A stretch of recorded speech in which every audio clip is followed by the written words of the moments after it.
We already had some preliminary discussion about this when we're talking about the rights of suspects. So again, you have to remember that this has something to do with testimonial compulsion. Therefore, it does not exclude the use of physical or object evidence. You have that old case of Villasenor versus Summers regarding medical examination of a woman who was suspected of being guilty or of having committed adultery. And she claimed that a physical examination to determine whether she is pregnant or not was a violation of her right against self-incrimination. The Supreme Court said, no, it's not. Then take note also of the case of Beltran, Samson versus Beltran regarding handwriting. The Supreme Court said that handwriting is not a mere mechanical act. Instead, it demands the use of intelligence. And therefore, if one is compelled to write, that would be the same as compelling him to produce evidence. Relative to that, just ensure that your penmanship will not also be self-incriminating. You may have all the right answers, but if you have put them in hieroglyphics, then how do you expect an ordinary Filipino to learn or understand what you said? You could not possibly require an Egyptologist to come in and check your papers.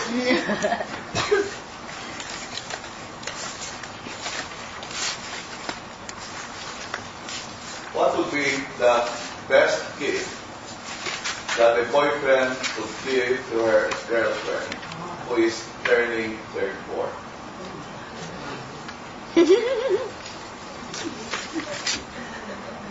In the case of Agustin, the girl said that on her 34th birthday, she was gifted with pregnancy by her boyfriend. Any problem with that? Well, not while they were doing it. But after that, especially when she gave birth, the guy started to move away. And he wouldn't support the child. And worse, he said that the child was not really his, somebody else's. So the girl said, okay, undergo DNA or DNA testing. And the guy said, no, that cannot be done because that would be a violation of my right against self-incrimination, among others. Supreme Court said, if in criminal cases we allow for DNA testing, then how much more when it's only a matter of paternity? So towards the end of that case, the Supreme Court said, the responsible guys, be aware that there's now a way by which your authorship will be traced. You will no longer go in your own irresponsible ways. So DNA is not covered by the right against self-incrimination. In regard to the invocation of the right against self-incrimination, take note of the difference between accused and witnesses.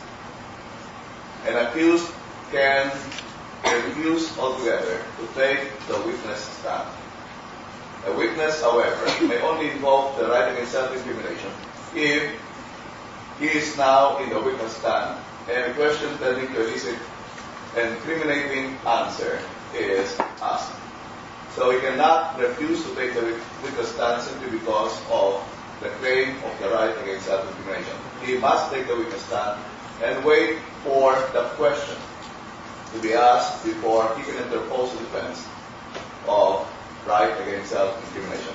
In civil cases, there is no accused. Therefore, the parties could be considered as mere witnesses. As a matter of fact, the plaintiff can call on the defendant and vice versa, take the witness stand and become adverse witnesses. So they can invoke the right against self-incrimination only if the question tending to elicit an incriminating answer is asked. but not before them. When it comes to administrative cases that may lead to loss, for instance, of license or a profession, then the respondent there will be considered narrator or akin to that of an accused in a criminal case. Therefore, he may also completely refuse to take the witness stand. In regard to immunity statutes compel an unwilling person to take the witness stand. So it's possible that even if that person is one of the accused, he must still take the witness stand and testify as well as tell the truth. So you may wonder, how can you reconcile that with the guarantee of the right against self-incrimination? The Constitution says no person shall be compelled to be a witness against himself. And yet, you now have a mere law, a statute compelling that person to take the witness stand and testify. So, is there no incompatibility between the Constitution and the statute? The courts have found a way to reconcile the guarantee against self-incrimination with the so-called immunity statutes. And the requirement is for the immunity statutes to provide the same kind of protection as that given by the right against self-incrimination.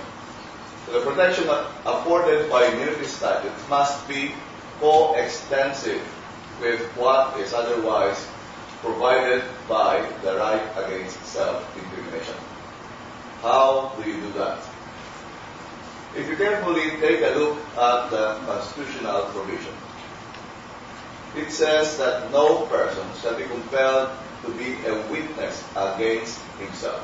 So how do you accomplish that with immunity statutes? How do you make him not become a witness against himself, notwithstanding that he may be admitting his role in the crime? Immunity statutes are of two kinds: use or derivative use immunity and transactional immunity.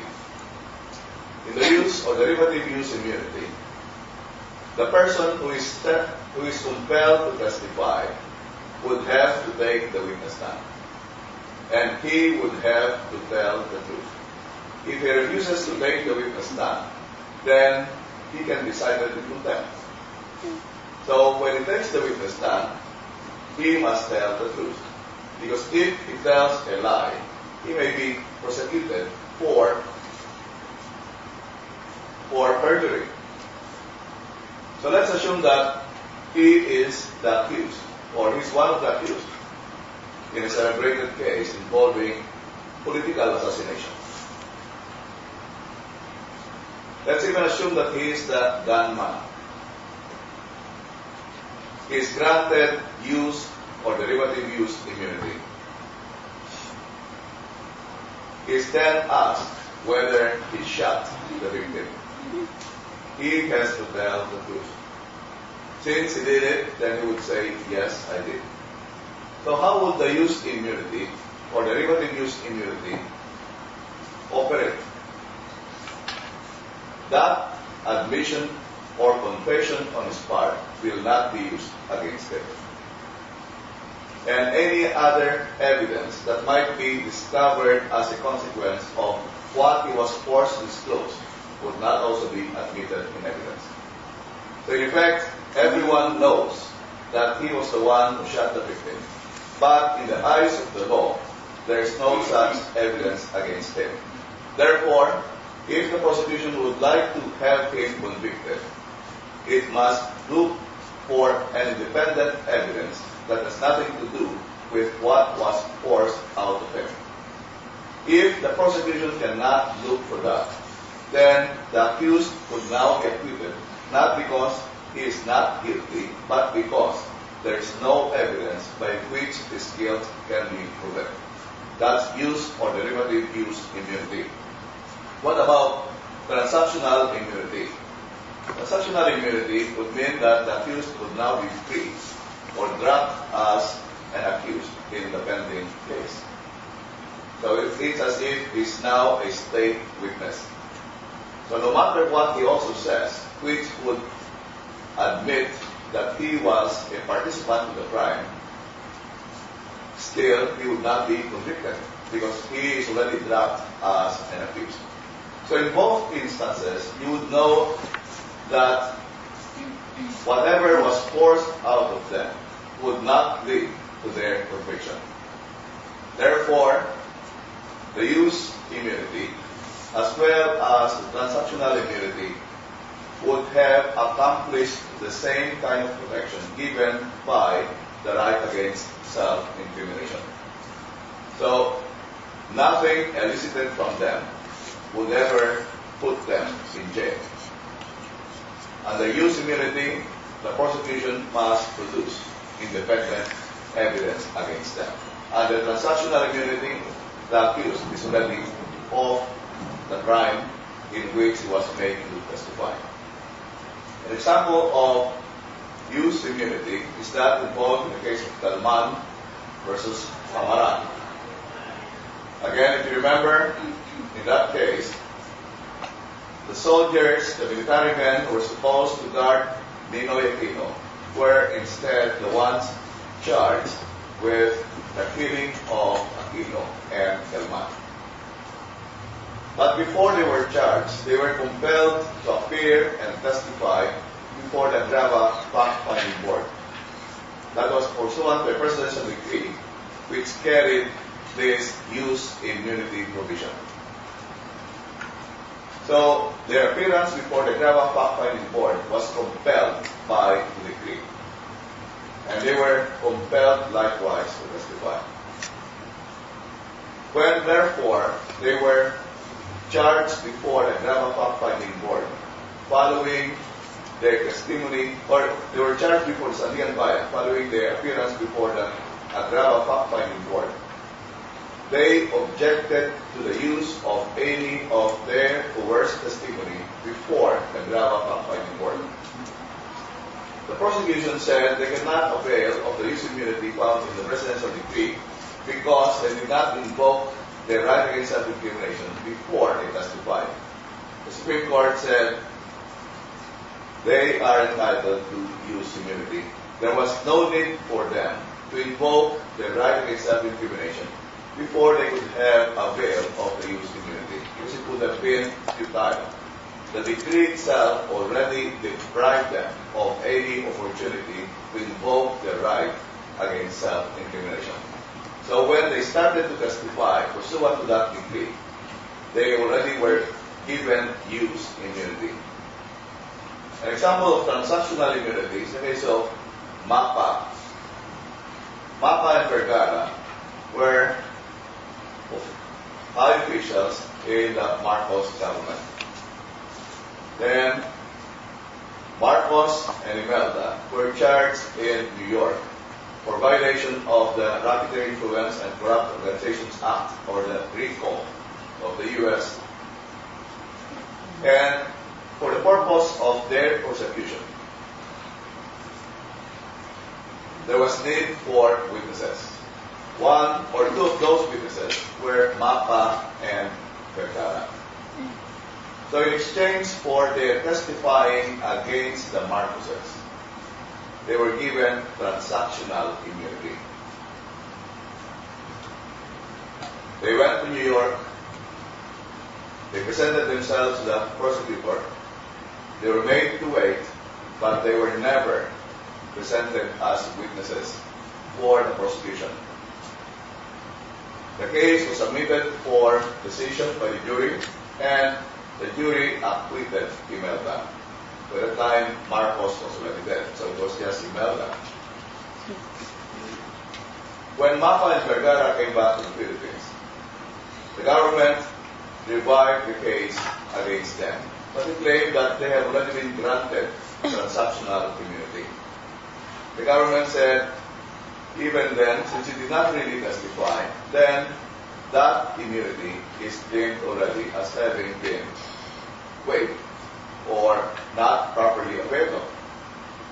And government also claimed that immunity statutes are to be strictly construed against the grantee, because it's just an act of liberality on the part of the government.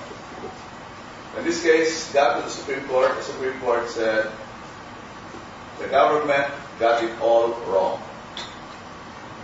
It is not the fault of Mapa and Vergara that they were not able to testify. What is important is they did their part. They agreed to testify. They made themselves available. They were never called to the witness stand. That is no longer their fault. They did what they have to do, but they were not used. Therefore, the government is bound to keep its word. It is not the fault of Mapa and Vergara that they did not really testify.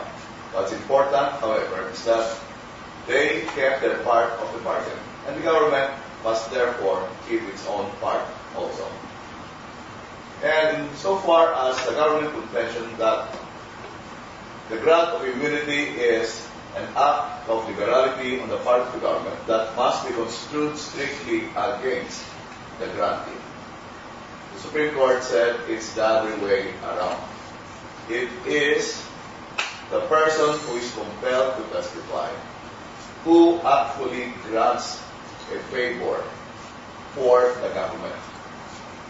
Because in that regard is even made to surrender a very important part of his constitutional right, the right against self-incrimination. Therefore, it should be strictly construed against the government and liberally in favor of the grantee. In the case of Tanchanco, the Supreme Court also noted that the extent of immunity that may be granted depends upon the agreement between the grantee and the government. So in the case of Tanchanco was the NFA administrator during the time of Marcos. He was also granted immunity in exchange for testifying against the Marcoses with regard to ill-gotten wealth cases. The problem came up when he was charged with other crimes not related to ill-gotten wealth cases. So the issue was that covered by the immunity? The Supreme Court said it depends on what was the agreement. And the Supreme Court looked at the agreement, the immunity grant, and found out that the wording itself was quite expansive.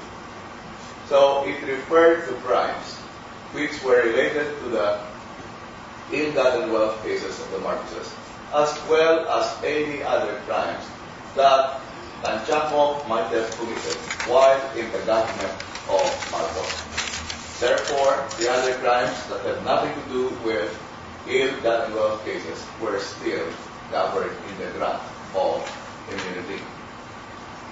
In the case of Tagle, it has something to do with election law. How much is the going rate now for your votes? 5,000. Election is a time for the market. Is it not? You buy and sell. You have your votes, somebody will buy your votes. But that happens to be a crime. So in the case of Tagle, several voters executed affidavits attesting to the fact that they sold their votes to a particular candidate. Those affidavits were then used to charge that particular candidate with vote buying. Subsequently, however, the provincial prosecutor also made use of the same affidavits to charge the affiants with vote selling. So of course they complained. How could you charge us when we were precisely the ones who testified against the one who bought our votes? They asked for a dismissal of the case against them, but Judge Tagle, and I think he's the commissioner now, Comelec, refused, saying that they have not yet actually testified. So they sought the help of the Comelec, and the Comelec agreed with them. But Tagle would not still dismiss the case. The matter went up to the Supreme Court, and the Supreme Court said, one of the best ways by which you can prosecute election offenses is to find witnesses who would be willing to testify against those who violated the election law. When it comes to vote buying, you have necessarily to come up with those witnesses who can really attest the fact that somebody bought their votes. But if you prosecute both the seller and the buyer, then chances are you'll never be able to come up with a successful prosecution. Because who would be foolish enough to come forward and admit that he sold his vote when he knows that he would also be subject to prosecution? Accordingly, the Supreme Court said the moment these voters executed their affidavits attesting to having sold their votes to the accused in the vote buying case, then they are deemed to have been granted immunity from prosecution. So, the moment they executed those affidavits, there was no need to... Is there a problem? What about?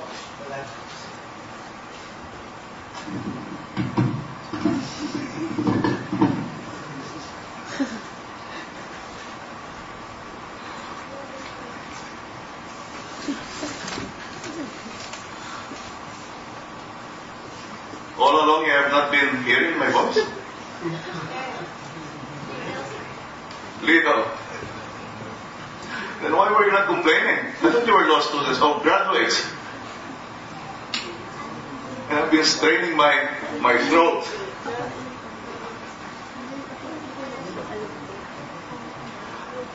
I thought law graduates were among the best people to assert their rights. Where went your voices? Anyway, if Gloria would stay interested in power, she would very well rely on you.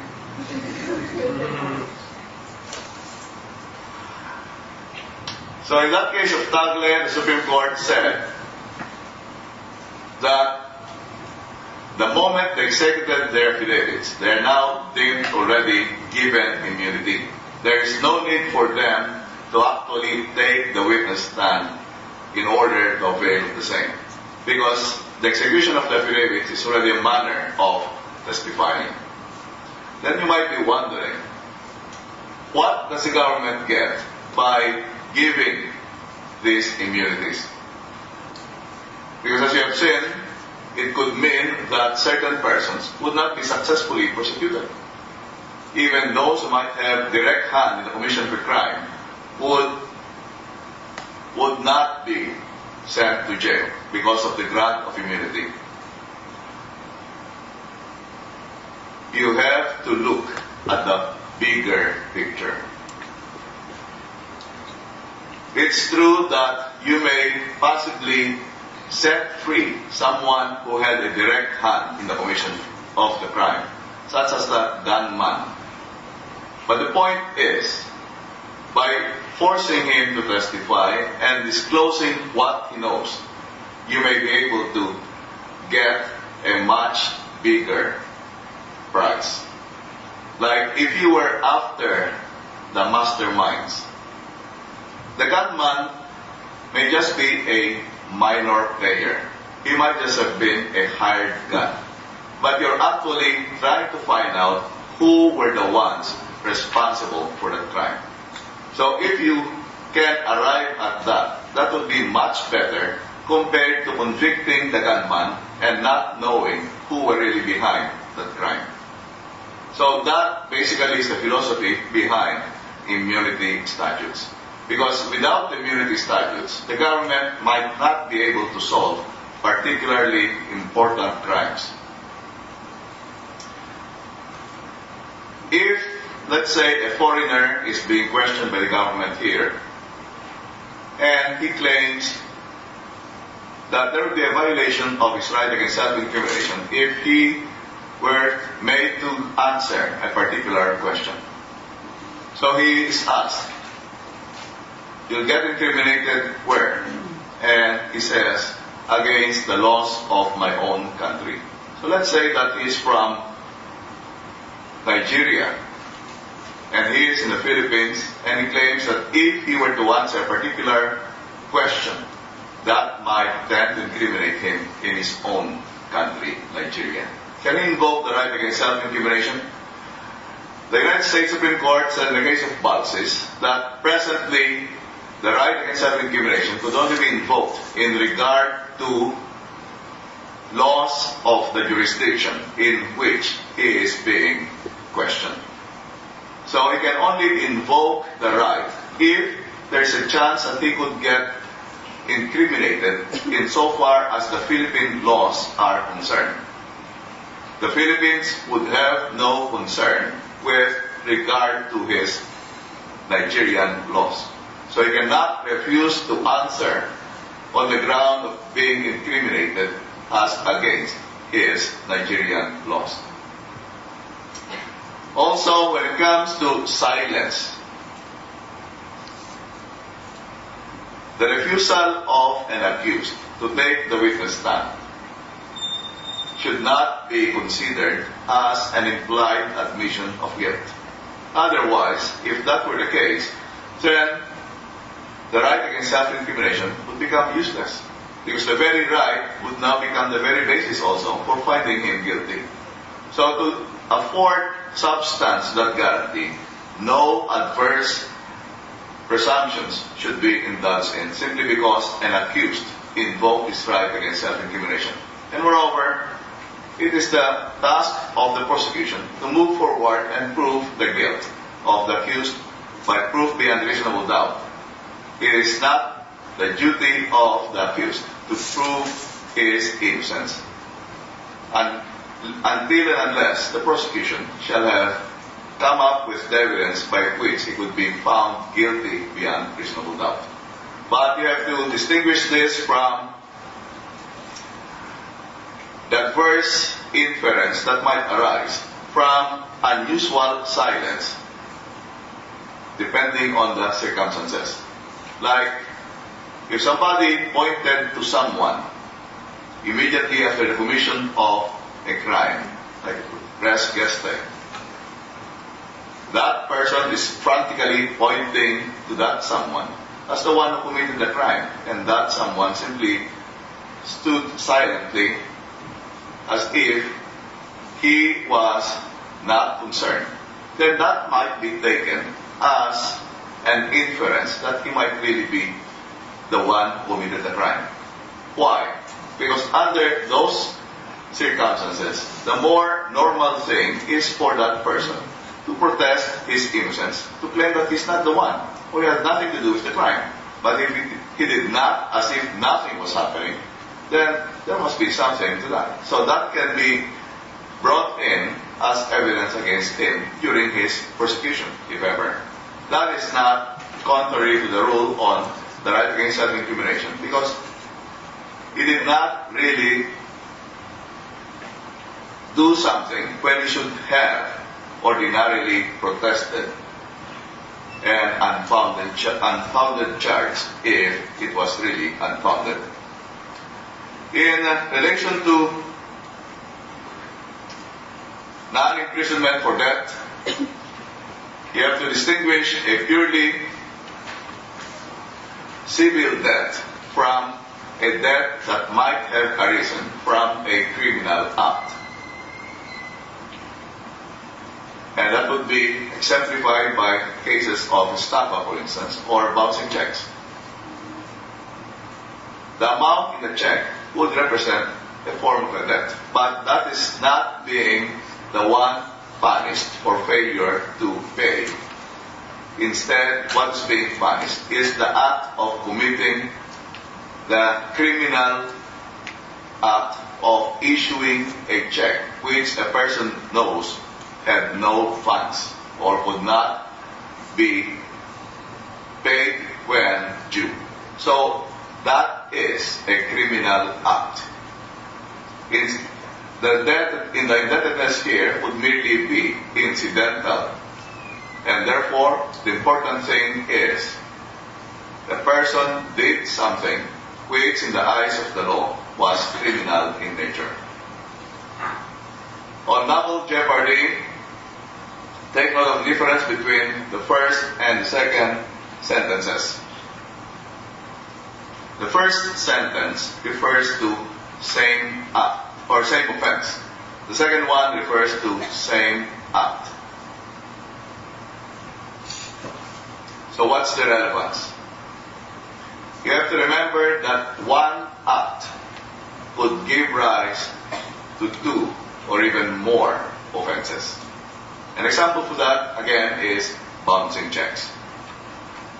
The single act of drawing a check, if it turns out that it would bounce later on, can give rise to prosecution under BP 22 for bouncing checks, as well as under 315 of the revised penal code for estafa, depending on the presence of the elements. So if the one who issued the check is prosecuted under Article 315 of the revised penal code, and then gets subsequently prosecuted also under BP 22, he cannot interpose a defense of double jeopardy, because there are two offenses that arose from one single act. There would only be a violation of the right against double jeopardy if it gets prosecuted for the same offense. Like, he's prosecuted once under BP 22 and subsequently gets prosecuted the second time, still under BP 22, for the same act of issuing that particular check. So that would be same offense. Under the second sentence, we deal with same act, which would not be subject to subsequent prosecution. Here, that single act is punishable under both a national law and a local ordinance.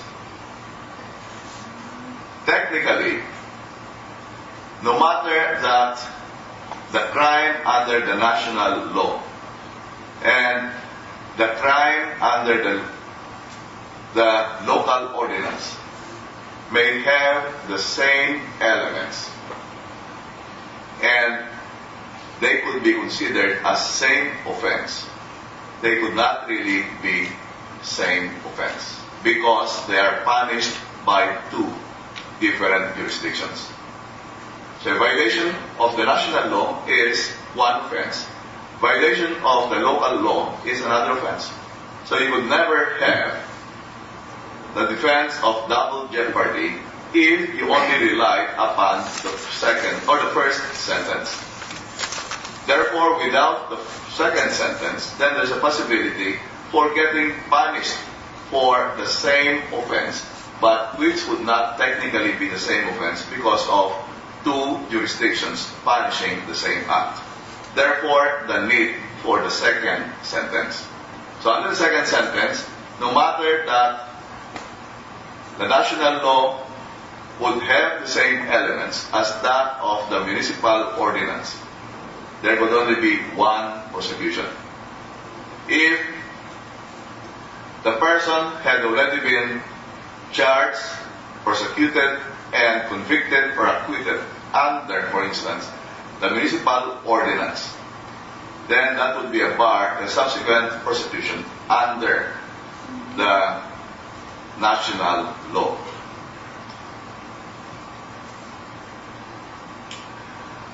Take note also about double jeopardy insofar as acquittal is concerned.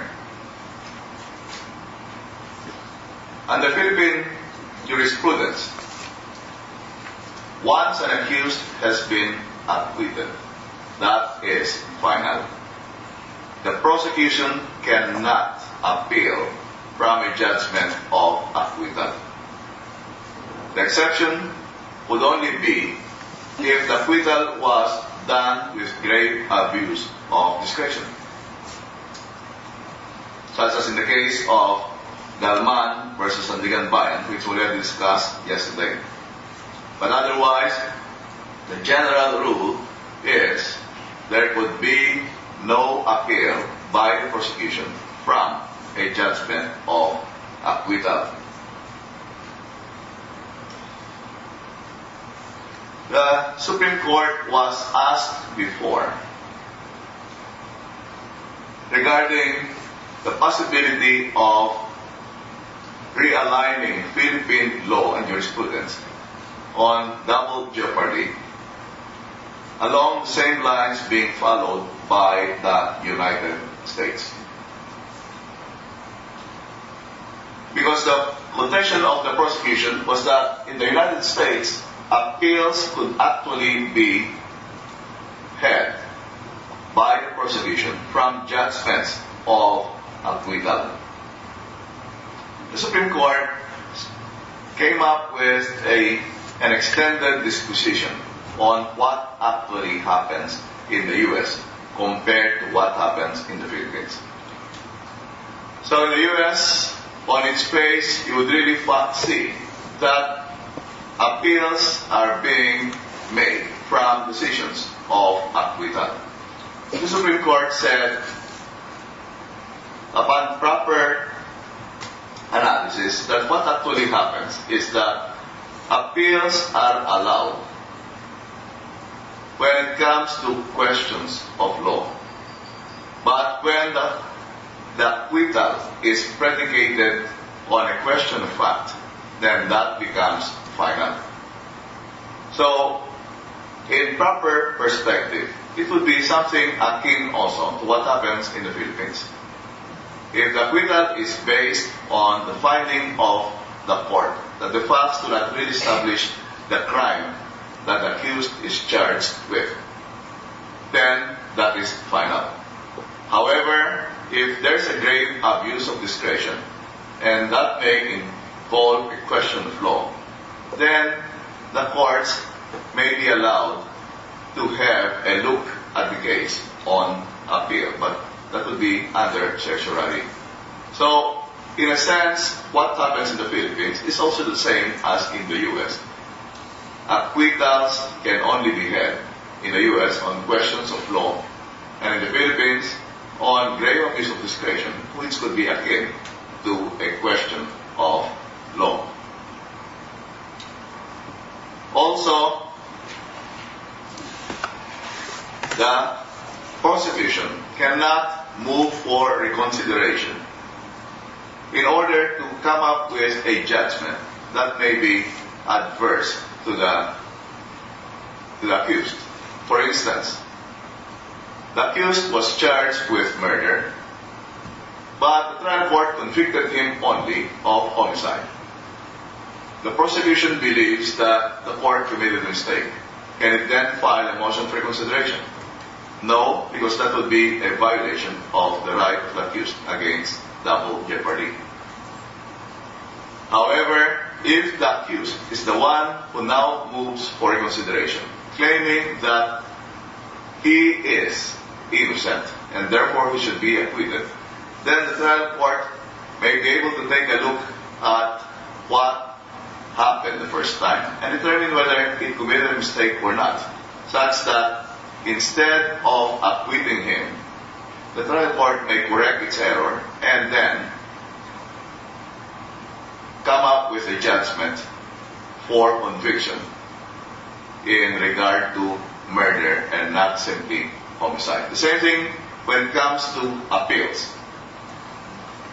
Since the prosecution cannot appeal, then if the accused appeals, so again in our example, he was charged with murder, but he was only convicted of homicide.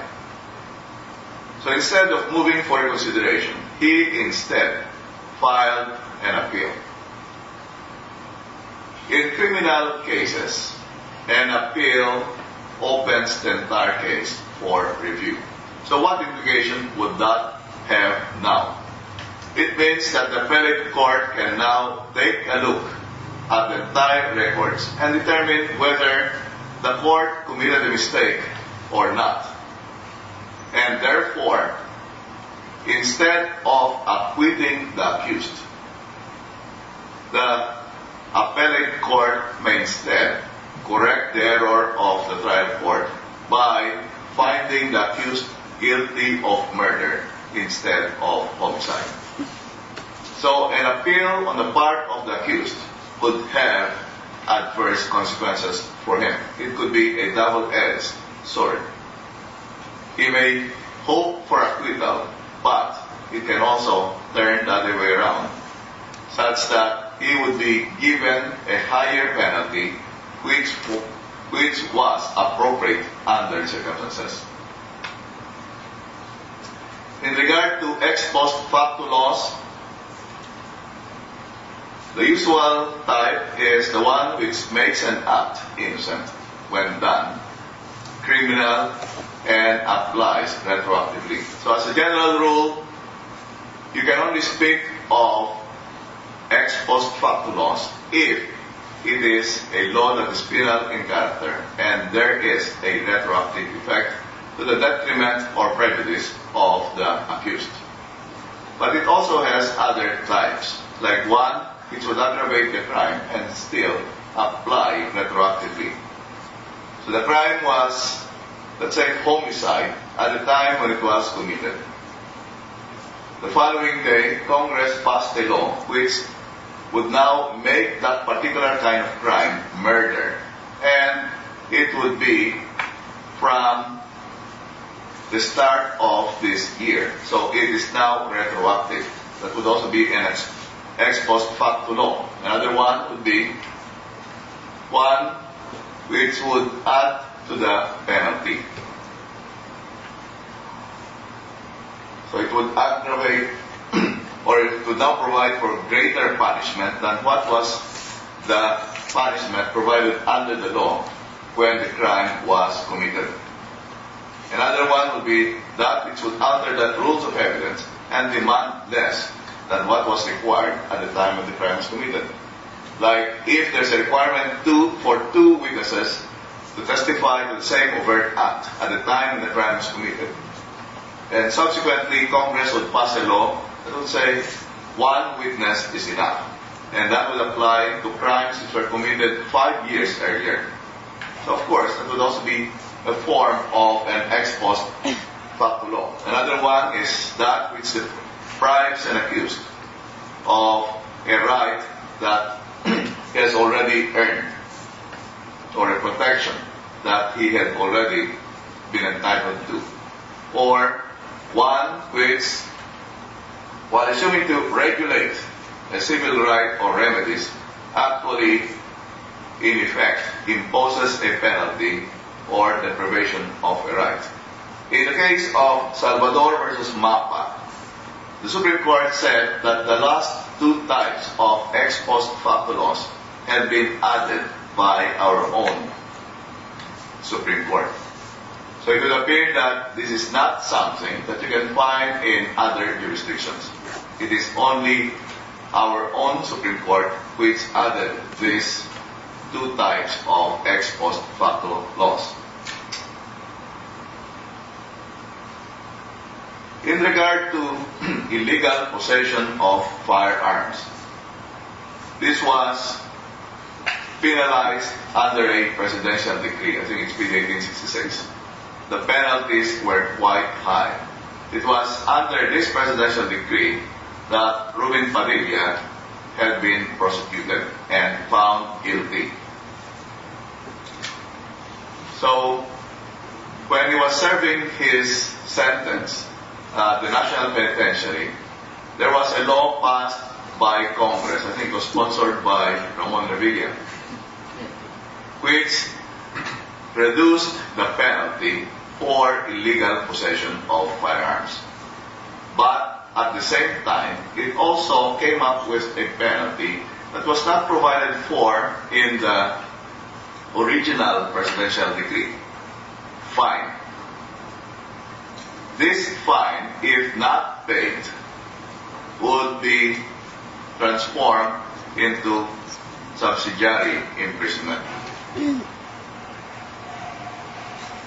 So let's say that originally the PD provided for imprisonment of 20 years. But under the new law, let's say assume that the highest penalty would now be simply 12 years, with the imposition also of a fine. So if the fine is not paid, there's a possibility that the accused or the convict would still have to pay for it by means of imprisonment. So let's just assume that the fine would translate to about additional 6 months of imprisonment. If someone who committed the crime at the time when it was still the original provision of PD 1866, at the time the amendatory law was passed, he was already serving sentence. But his case was still on appeal with the Supreme Court. Now there's a new law with a reduced maximum period of imprisonment, but with an additional penalty of fine. Can the penalty of fine be imposed on him? So the penalty of fine was not present at the time he committed the crime. It was only introduced by an amendatory law. In two earlier cases, Cadua and Gonzalez, the Supreme Court said that yes, it can be imposed. And the reason given by the court was that an appeal in a criminal case opens the entire case for review. But if you analyze it carefully, what does that got to do with an allegation that it may constitute an ex post facto law?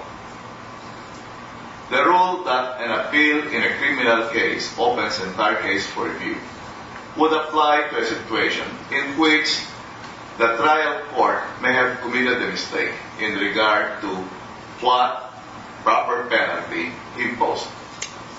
But the proper penalty was already there from the start. So let's say that the proper penalty would be 10 years, but the trial court only imposed 5 years. So if the accused appealed, his appeal would open the entire case for review. That would then enable the appellate court to determine that there was really a mistake committed by the trial court in not imposing the 10-year period of imprisonment. Therefore, the court can correct that. No problem. But here, we are talking about a new law which only became effective after the crime was already committed. So is that not an ex post facto law insofar as it imposed a new penalty? The Supreme Court didn't seem to be bothered by that and simply assumed that just because it was an appealed case, then the rule that an appeal in a criminal case opens up the entire case would be sufficient to answer that question.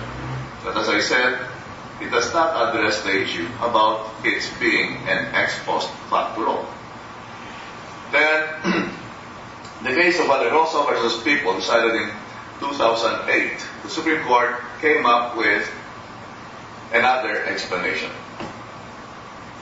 This time, the Supreme Court said, yes, you can still impose the fine, but it was not the penalty at the time when the crime was committed. So how do you justify it? The Supreme Court said, taking the totality of the penalty that would be imposed, it would still be more favorable to the accused. So since it is more favorable to the accused, then you can apply it to the accused. So again, in our example, under the original law, the penalty, let's say, is 20 years. But under the mandatory law, the maximum would only be 12 years, with the possibility of subsidiary imprisonment because of the unpaid fine. The fine is something that is introduced by the amendatory law. So even if the accused fails to pay the fine, the maximum that he would be in prison, let's say, would just be an additional 6 years. So with that, at most, he would only be staying in jail for 12 and a half years, compared to the original law, which could have required him to stay for 20 years. So the totality of the punishment under the mandatory law is more favorable to the accused. Therefore, you can now impose the fine, even if it was not found in the original law. So to me, that makes a better explanation than the earlier ones given by the Supreme Court. Because the totality would make it favorable to the accused. So even if it retroacts, it's not considered as a violation of the prescription against ex post facto laws. In regard to extradition treaties, don't forget the case of right versus wrong. No, that is right versus Court of Appeals. In that case, Supreme Court said the constitutional prohibition against ex post facto laws do not apply to extradition treaties because extradition treaties are not penal in character. They are administrative. Therefore, even if a foreigner has been in the Philippines for the past 5 years, and an extradition treaty is now entered into between the Philippines and his home state. And it so happens that this foreigner is a fugitive from his home state. And his home state now requests the Philippines to extradite this foreigner. The foreigner cannot complain that this extradition treaty is a violation of the rule against ex post facto laws, because it is not an ex post facto law. It is not penal in nature. The prohibition against ex post facto laws also comes along with the so-called bills of attainder. They normally go together because both are penal in character and they apply retroactively. A bill of attainder would mean the imposition of a direct penalty by the legislature without the participation of the courts. So it is Congress itself that now comes up with the pronouncement of guilt without the courts being given a chance to determine whether a person, an identifiable group, is really guilty of having violated the crime. So what the legislature does here is to immediately come up with a bill which says that this person or this family or this group of persons, it is guilty of having done this in the past, and therefore they are now imposed with this kind of penalty, like loss of citizenship, exile, or deprivation of their property, or even death. So what's wrong with that? For one, it violates the principle of separation of powers. For another, it now deprives the persons affected with the normal guarantees of due process. What should happen is, if persons are deemed to have violated laws, then they should be properly charged before the courts and apply to them the laws that were then present at the time when they are supposedly committed the crime, instead of Congress now pronouncing that they are guilty. So just to make the illustration easier for you to visualize, let's assume that after this election, Congress would now be filled up with people who are so bent on getting even with GMA and her family. So they would now pass a bill which would strip them of their citizenship because of their acts of betraying the Filipino people by what they did during the time that they were in power. So Congress would now make a finding that they amassed so much millions which could not have been justified by their legitimate income. So you can see here that Congress is now saying they are guilty of having amassed all of this. And they're now stripped of these properties. So this is a law that now pronounces judgment. At the same time, it also reaches back because it comes up with the judgment that what they did years earlier would be a violation of the law. The normal thing that should happen is they should be charged in court so that the courts can now determine whether they really violated any laws then or not. So it is not for Congress to suddenly come up with a law that now says they violated laws in the past and therefore they should be stripped of their properties. So that would be a bill of attainder. The Supreme Court has also said before that there is technically a difference between a bill of attainder and a bill of pains and penalties. A bill of attainder proper would mean that the penalty imposed would be death. A bill of pains and penalties would refer to lesser penalties. So, a penalty other than death. But insofar as the Philippine Constitution is concerned, the term bill of attainder would encompass both a punishment of death or less. So that ends our discussions on the Bill of Rights. Now we proceed to discussion on local government. When dealing with the issue of local governments, you have to keep in mind always that the constitutional design is to provide for greater local autonomy.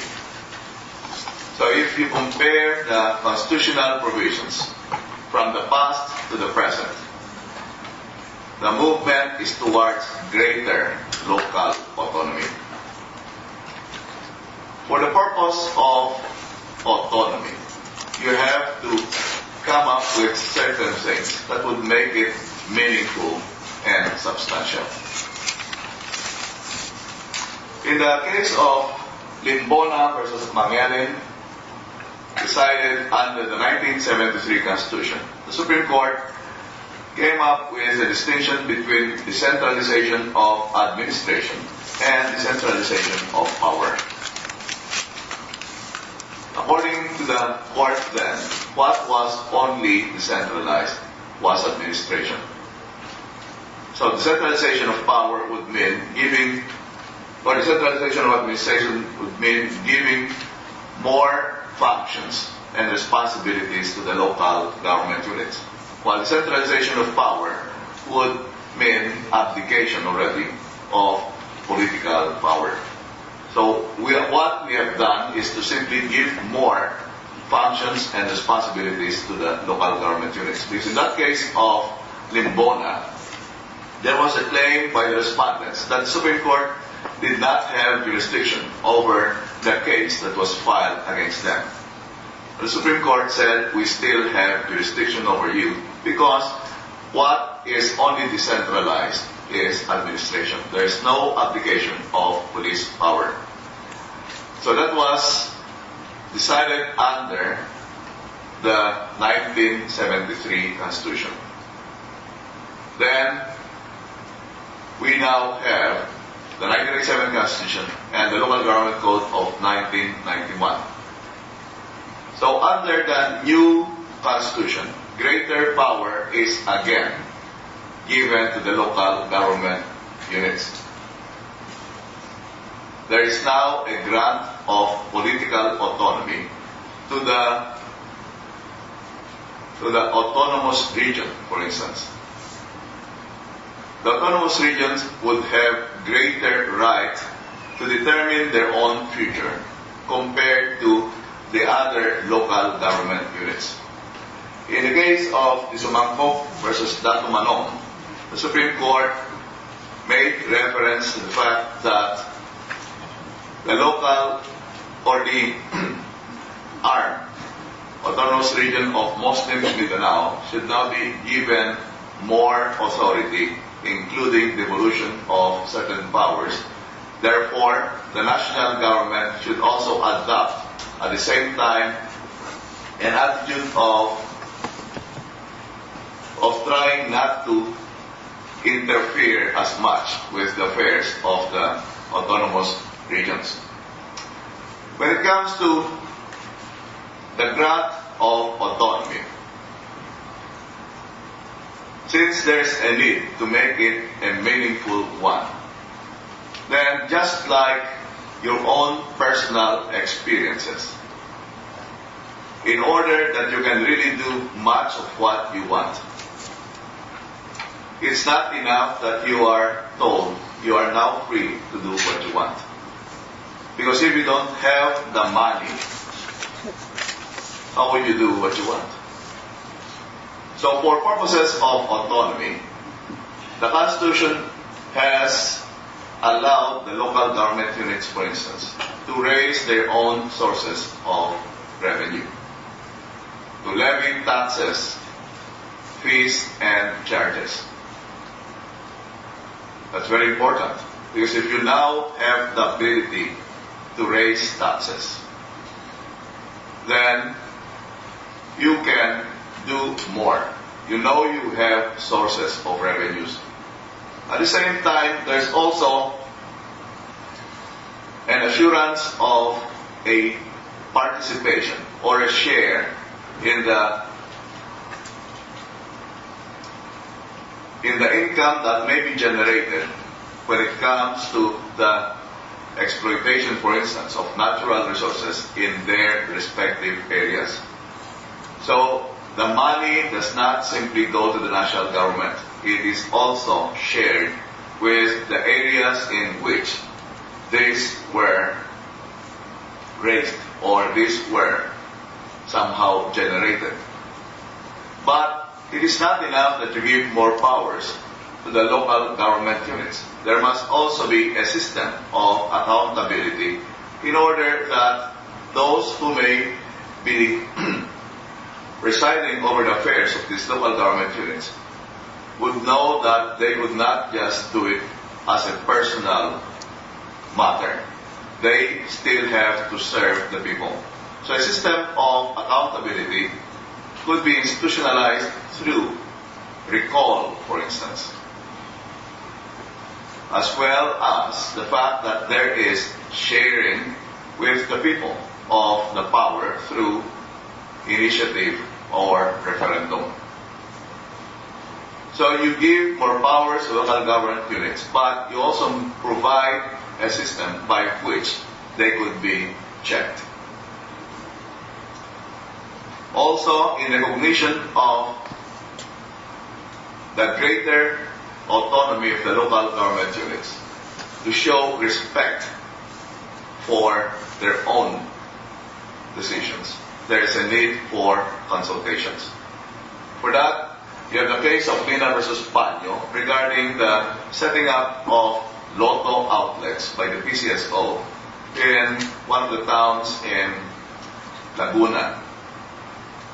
And here, there was a contention that there would be a violation of the local government code if the LOTO outlets could simply be put up without consultation with the local government unit. But the Supreme Court said that particular provision of the local government code requiring consultation with the local government units would have no application here because it refers to programs or projects of the national government. The PCSO is not part of the national government. It is a government-owned or controlled corporation, and therefore it does not have to be governed by that particular provision of the local government code. Now, talking about the garbage of Manila, it's a problem to look for a place where you can throw that which you would like to be in front of your house, right? Because after some time, it would stink, aside from the fact that it would now be conducive to creating health problems for everyone. So there's a need to find a place where the garbage of Metro Manila would be delivered.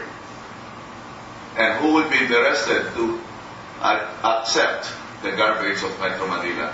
How would you like to have your backyard the dumping ground of Metro Manila? That happened in the case of Province of Rizal versus Executive Secretary. Because of the garbage problem of Manila, or Metro Manila, way back in the mid-90s, Malacanang had to find a way by which this could be disposed of. So it came up with an executive order which reserved a particular part of the Marikina watershed in San Mateo, Rizal, for that particular purpose, for the creation of a sanitary landfill.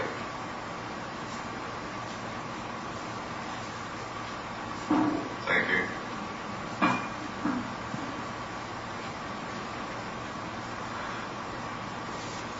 The problem here is the residents of that area were opposed, and so was the Sangguniang. And so when this case reached the Supreme Court said that executive order is invalid because it violated the prescription under the local government code that there must be a prior consultation by or with the local government unit. The government of that unit, its non-government organizations, and other sectors of that local government unit. But the same was not done. And there must also be an approval by the Sangguniang. Well, again, it was not done. As a matter of fact, the Sangguniang was opposed to the creation of that landfill. The court said that is a violation of the local government code.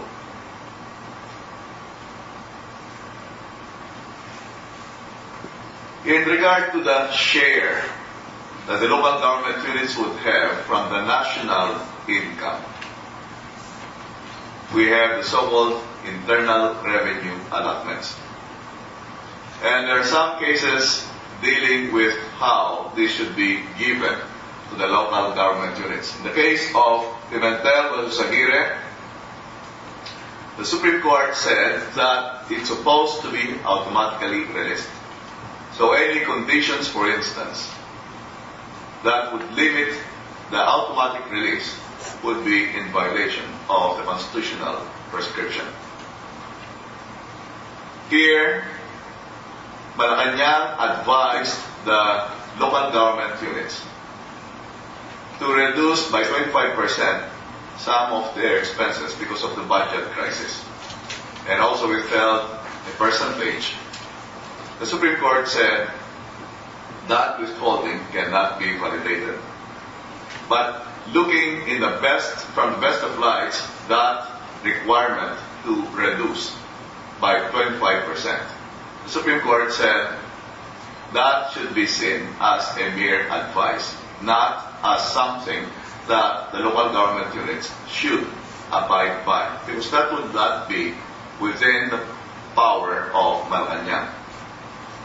Malacanang can give guidelines that may be followed, but if this is not, or they are not followed, then the local government units should not suffer any adverse consequences, because it is well within their power to do what they can with their own funds. In the case of province of Batangas versus Romulo, again, Supreme Court talked about the automatic, not conditional release of the IRA. So the President cannot impose conditions for the release. And in the more recent case of Alternative Center for Organizational Reforms and Development Accord versus Zamora, the Supreme Court said that Congress itself is also bound by that constitutional prescription that there be automatic release and not conditional ones. Therefore, it is not simply addressed to the President. And Congress cannot pass a law which would authorize the President to do that. So what the President is prohibited from doing likewise applies to the Congress itself. In the recent case of Sampiano versus Indar, the issue here is about whether that provision in the local government code which provides for automatic release also applies to a court order. In this case, two candidates for mayor were both proclaimed as winners, one after the other. So, in the meantime, one already started to stay in the position, while the other one contested. In the meantime, the one who was contesting filed an action for injunction in order to prevent the bank in which the IRA funds are to release it to the one sitting. So since there is a pending case, the mayor who was outside, or the one who was claiming to be the mayor, wanted the PNB not to release the IRA in the meantime to the one who was sitting. And for that, he went to court. And the court issued an order in the meantime, telling the PNB not to release the IRA yet.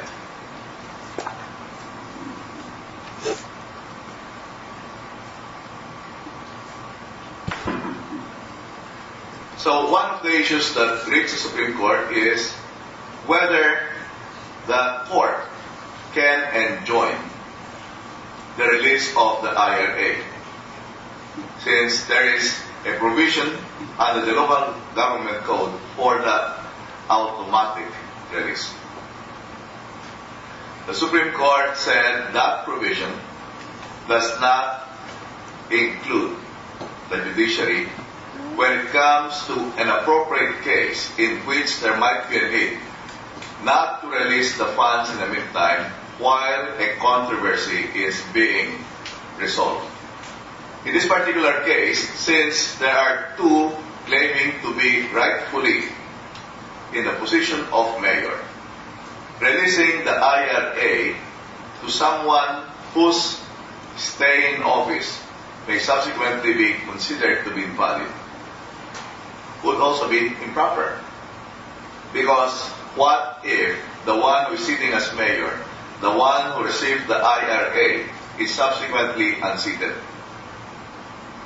Then it would be impossible now to make him account or to restore the IRA so that the one who would be proclaimed as the real winner would be able to use that for the purposes and the programs that he had in mind. So in the meantime, the court issued that injunction, and it was not improper for the Supreme Court because that provision for automatic release is addressed to the executive, but it does not preclude the courts from issuing the appropriate orders if needed by reason of a controversy that might be present among the local government officials. So that's the case of Sampiano versus Indar. That's a case that was just decided late last year.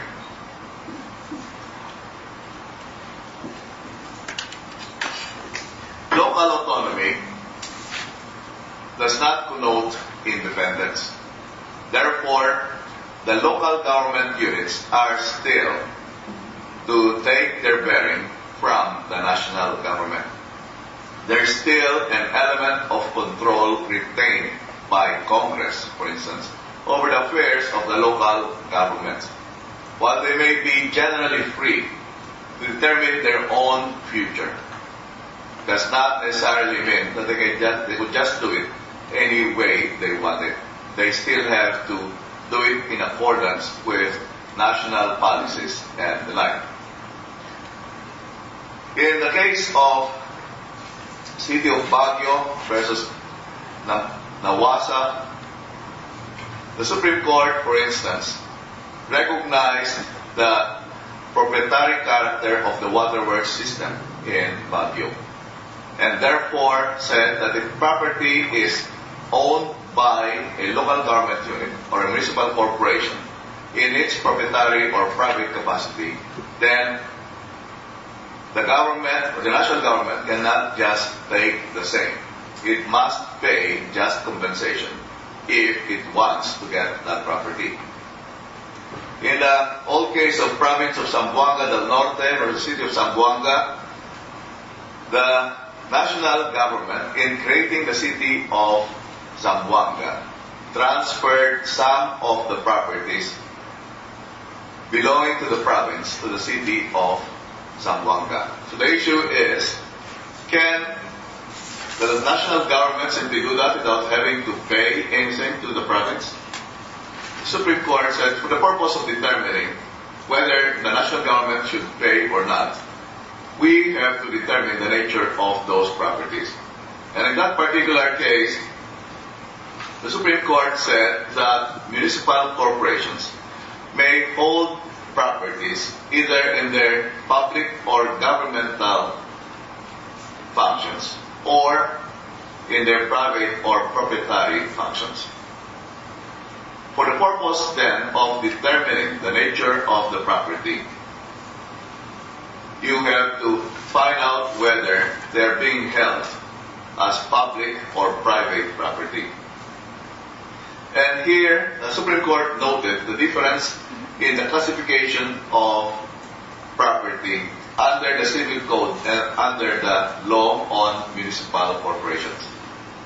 If you follow the Civil Code provision, Supreme Court explained,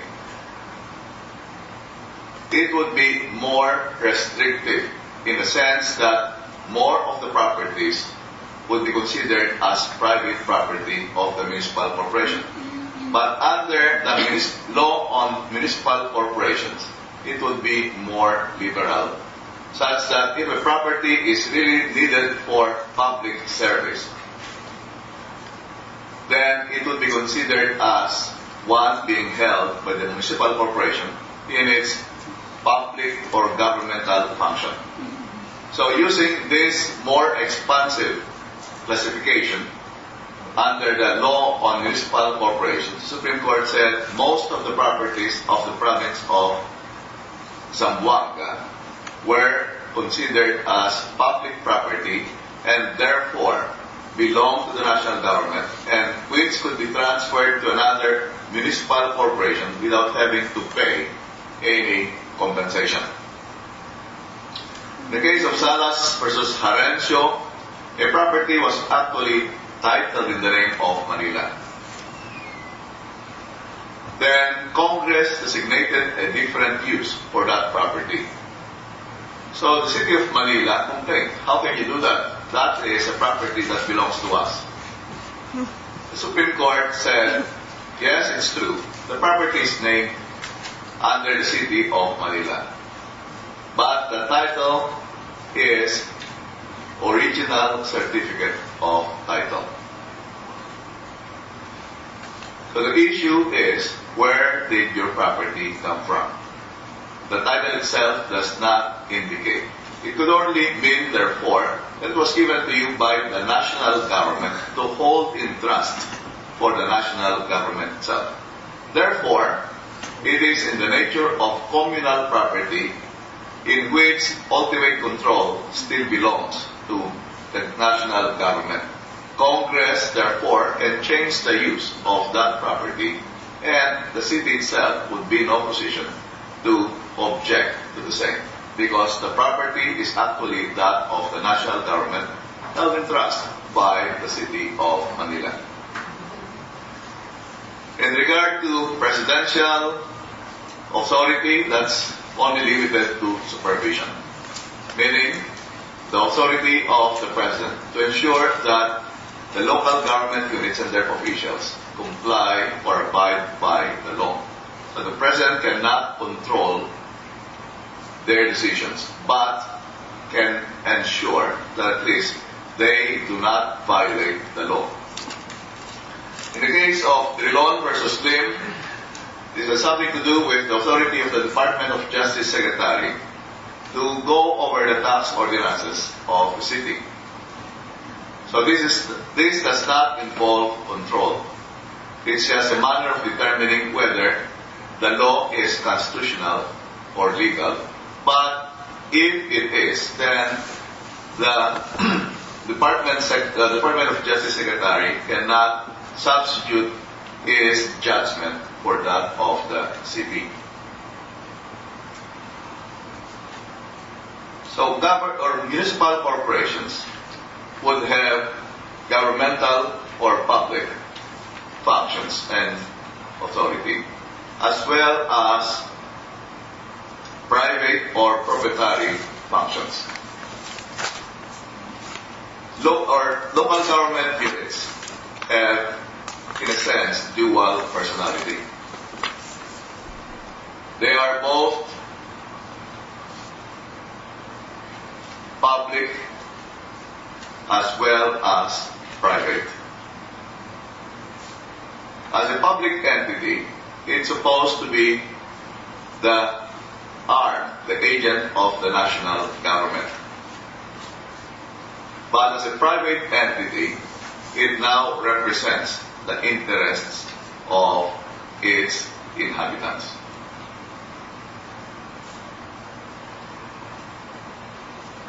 The Philippines, the local government units would be barangays, municipalities, cities, provinces, and local government units. Or, the autonomous regions. There were supposed to be two, but only one got to be created because the one for the Cordilleras didn't pass, as we shall discuss later.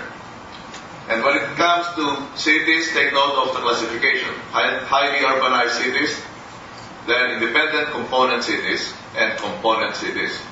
So the independent component cities are those which are not allowed to vote for the provincial officials. The component cities would still have the right to vote for the provincial officials.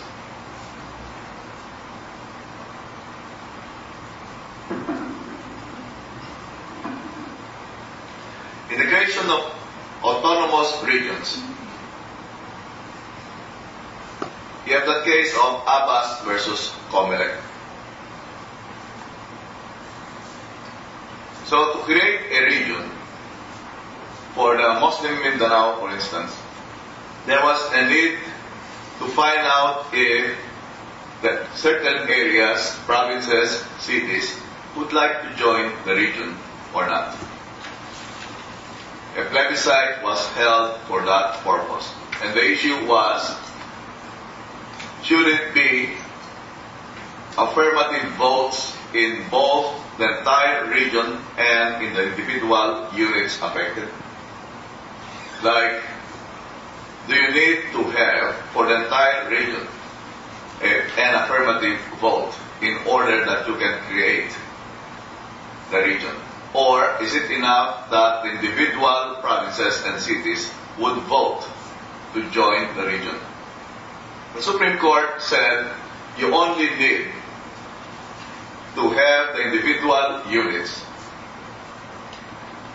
ratify or affirm their desire to be part of the region. So it may happen that if you took the vote for the entire proposed region, you may have a negative vote. That majority would not want to form a region.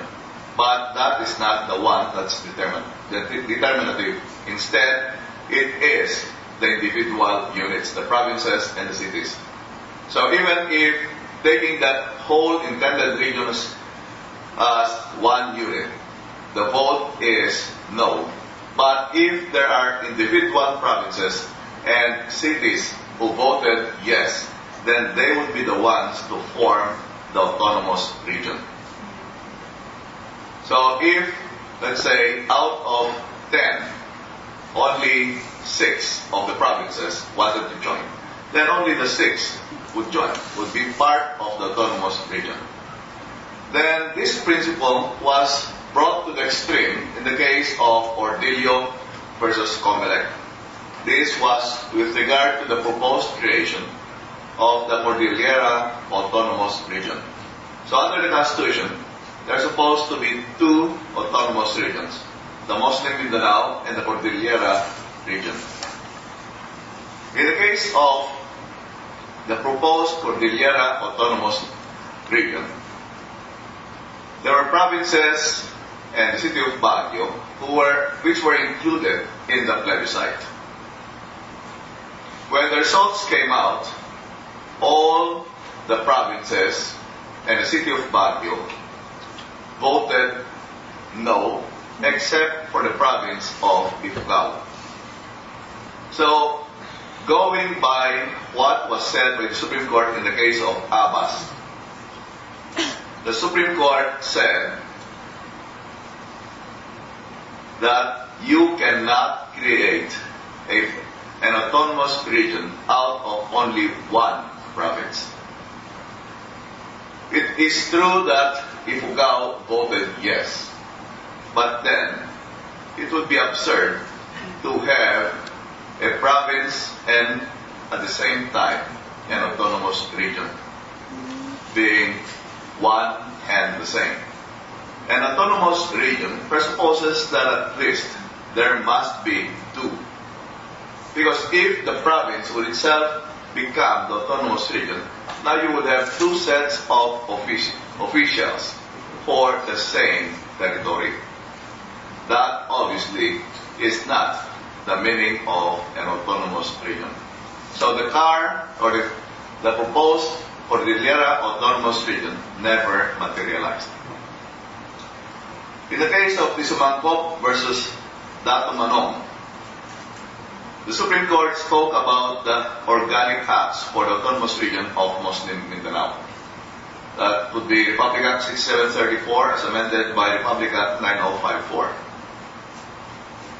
The Supreme Court said that organic acts, while they are also acts of Congress, cannot just be equated with ordinary statutes. Why is that? They somehow occupy a higher category because they are subject to plebiscite. Since they have been subjected to plebiscite, then it necessarily follows that any amendment must also be subjected to plebiscite. So what was the issue here? The issue here is about devolution. Pursuant to earlier law, the powers of the Department of Public Highways had been devolved to the ARM already.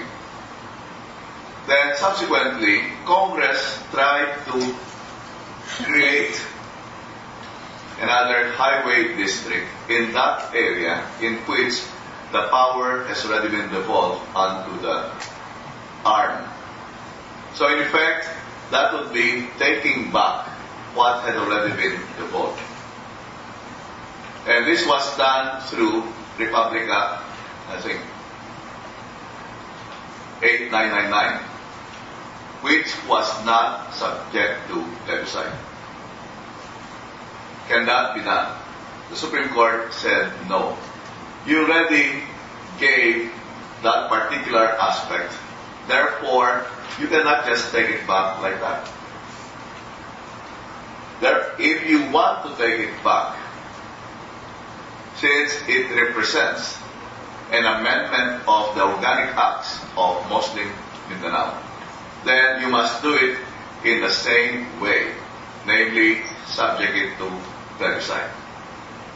So here, the law itself was not considered as a valid attempt to take back what has already been given.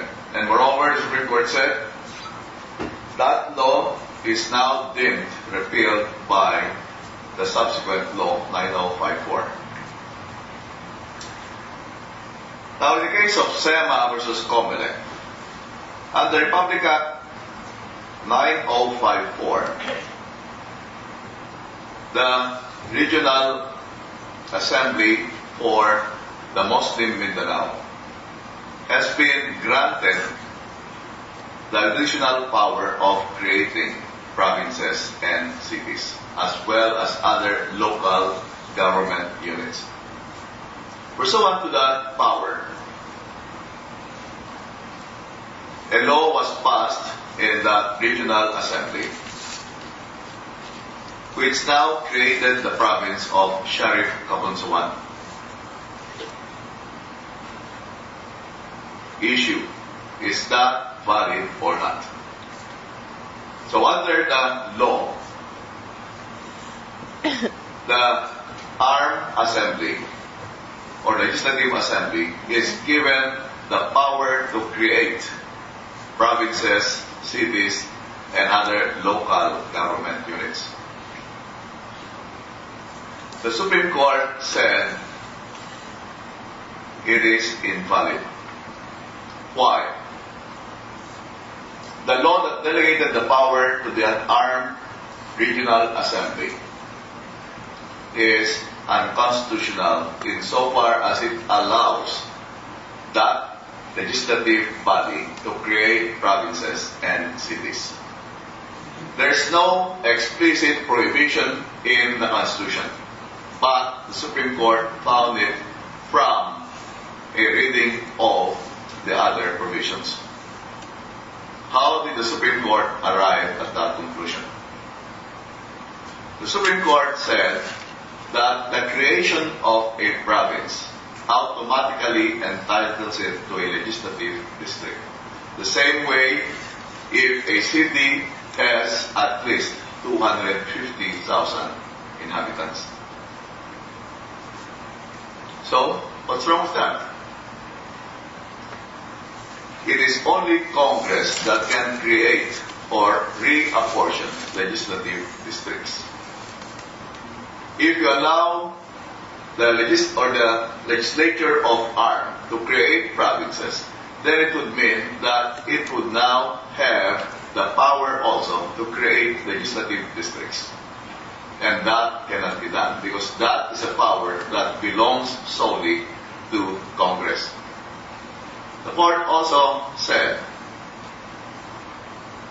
if you allow Sharif Kabunsuan to exist, therefore it would now have a representative in the House of Representatives. The position of member of the House of Representatives is a national office, a national position. A local government or a local legislative body can only come up with laws that would have effect within its own territory. But if you allow it now to have that province with a representative, that in effect would mean that you are now authorizing it to create a position that is well beyond its territorial limits. So it cannot be done.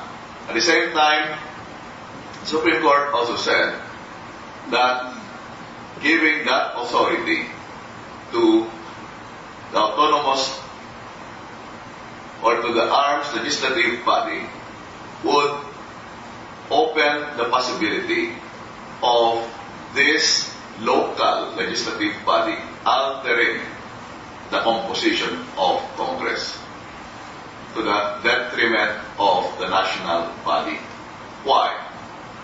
What if it would now create so many provinces from the autonomous region? With each province, there would at least be one representative. So it may happen that that autonomous region, which is only a small portion of the Philippines, may have more members in the House of Representatives than the other parts of the Philippines. At least that's for purposes of illustrating the point why it should not be allowed to create provinces, or by extension, cities. Because cities, the moment they reach a population of 250, would also have to be entitled to a representative. So that's a case of SEMA versus COMELEC. Now, in regard to juridical entities, you have that case of Province of North Cotabato versus Government of the Republic of the Philippines, Peace Pano on ancestral domain.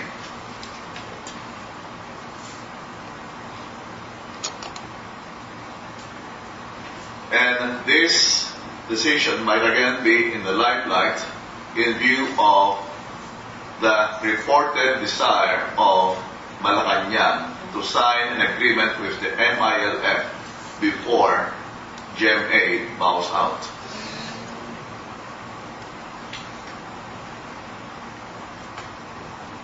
I think it's important in the papers today that the province of North Cotabato has again filed another petition with the Supreme Court to stop the intended signing next week. So let's see how the Supreme Court would react this time. Anyway, going back to that case that was filed way back in 2008. The Philippines was somehow taken by surprise when there was the news that the government was about to sign an agreement with the MILF.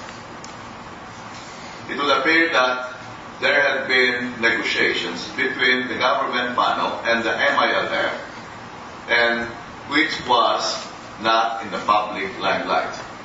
It was only subsequently disclosed that they were about to sign an agreement. But the people themselves did not quite know what that agreement was. And the text was released just a few days before the intended signing.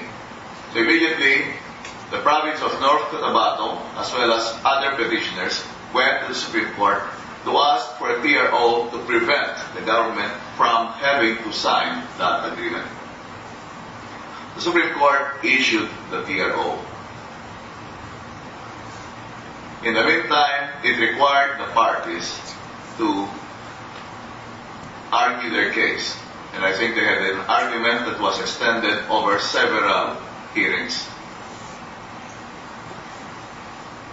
Eventually, the government advised the Supreme Court and the parties that it would not sign that agreement. Just the same, however, the Supreme Court still proceeded to decide the case.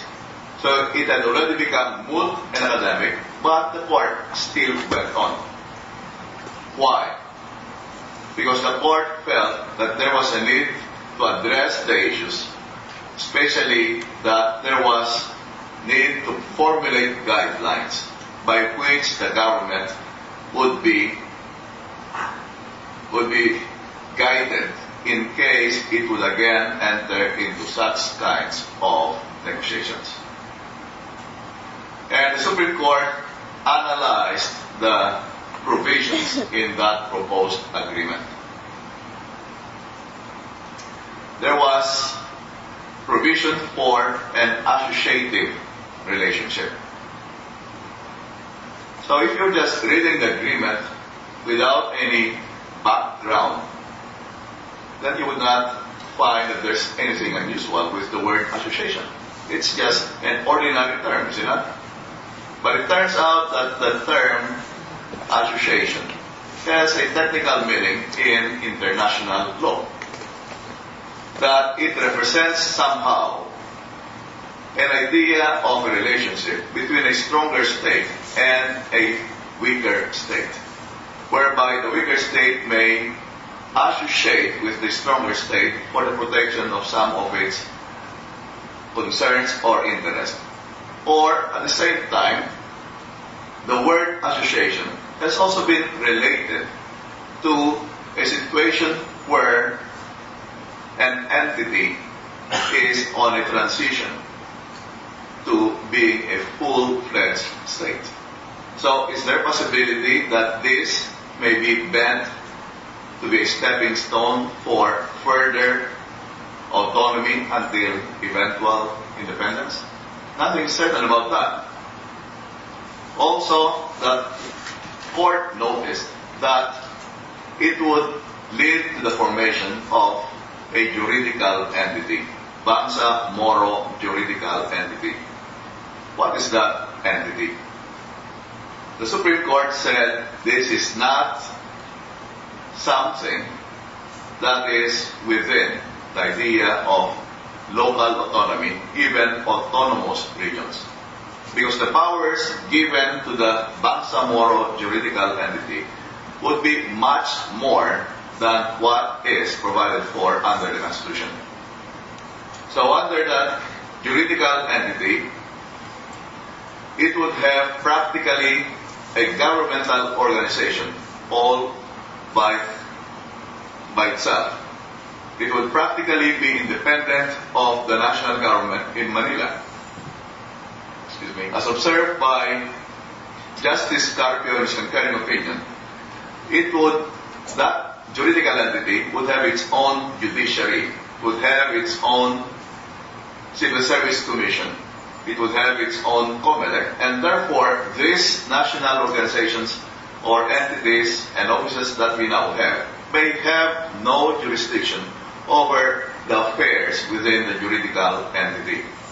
There was also a note, it was also noted by the court that while there is a sharing of the natural resources within the territorial waters around the BJE, nothing is said about the natural resources within the internal waters of the BJE.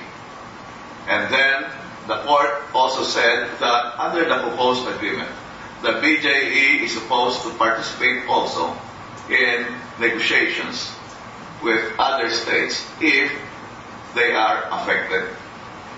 And the court said this is something also contrary to the Constitution, because diplomatic negotiations is something that falls within the office of the President. So it cannot be shared with just anybody.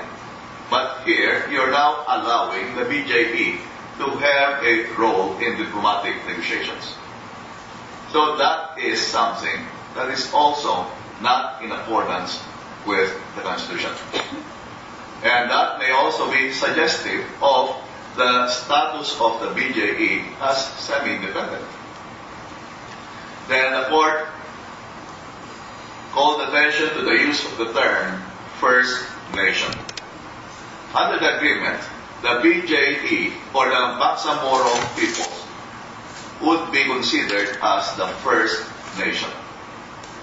And the Bangsa Moro people would include the Bangsa Moro people proper, as well as the other indigenous groups living in that area. The court said, how can that be? They do not really belong to the Bangsa Moro people. They are different. And you cannot just give to the BJE, or the Bangsamoro people, the title of First Nation. That term comes from Canada, and it is not used in singular. It is used in the plural to represent the several indigenous groups in Canada. So there is no such thing as one nation. Instead, there are several First Nations. And in the, again, concurring opinion of Justice Carpio, he said that to claim that all the people in that area would now be under the term or rubric of Bangsamoro people would be something akin to cultural genocide. Because you are now trying to abolish or eliminate the distinction between the Bangsamoro people and the other people. And so far as the claim that they are the First Nation, then that's not even entirely true. Because the Bangsamoro people were not the first inhabitants in those parts of the Philippines. So to claim that they are now the First Nation is quite unfair. At the same time, the court also said that the question here is whether the president had the power to even try to come up with this agreement. The court then said that the president, pursuant to her military powers, would have this power to try to negotiate a peace agreement. But in this instance, it went beyond. Why is that? The president, under her military powers, is the one responsible for the conduct of war or for waging, using the armed forces in times of armed conflict. But it does not always have to mean that there should be use of arms. For the purpose of settling armed conflicts, there might be a need for peaceful dialogue or negotiations. So it's okay for the president to have these kinds of peace discussions. However, with what she had done with the proposed agreement, it went well beyond her power. Because if you take a look at the agreement, there are several provisions which would be incompatible with the Constitution. Therefore, it means that the Constitution would have to be amended after we would have signed this agreement. It is within the authority of the President to recommend certain amendments to the Constitution, just like anybody else. But she must remember that the power to propose amendments belong to Congress or a constitutional convention. What she has done, however, under the terms of the proposed agreement, was to practically commit the government to the terms of that agreement. Meaning, she has somehow guaranteed that whatever would need to be done to make the Constitution conform to the contents of the agreement would have to be done. And that could translate to the President forcing the issue on the people. Meaning that she would have to do everything within her power to ensure that the people would ratify the amendments needed to make the Constitution conform to this agreement. And one more thing, the Supreme Court also noted that the territory of the BJP would automatically comprise what is now the ARM, plus the other areas that may decide to join pursuant to a plebiscite to be conducted later. Anything wrong with that?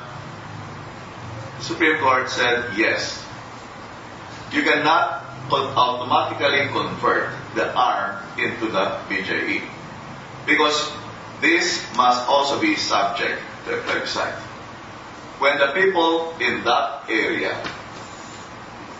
approved through plebiscite the creation of the arm, it only referred to that. Therefore, the plebiscite for the arm would not similarly be considered as an approval for the creation of the BJE. So there must be a separate plebiscite for that. So because of all of these defects, the Supreme Court said that that agreement would not have been valid. Anyway, as I said, it was already moot and academic, but the Supreme Court deemed it proper to come up with this judgment for the guidance of everyone. And we are now again confronted with the possibility of Malacanang signing an agreement with the MILF. The terms we still don't know, and I think that's one of the issues raised before the Supreme Court, that the court should stop the government from signing an agreement until the people would have at least studied the provisions. Let's take a break.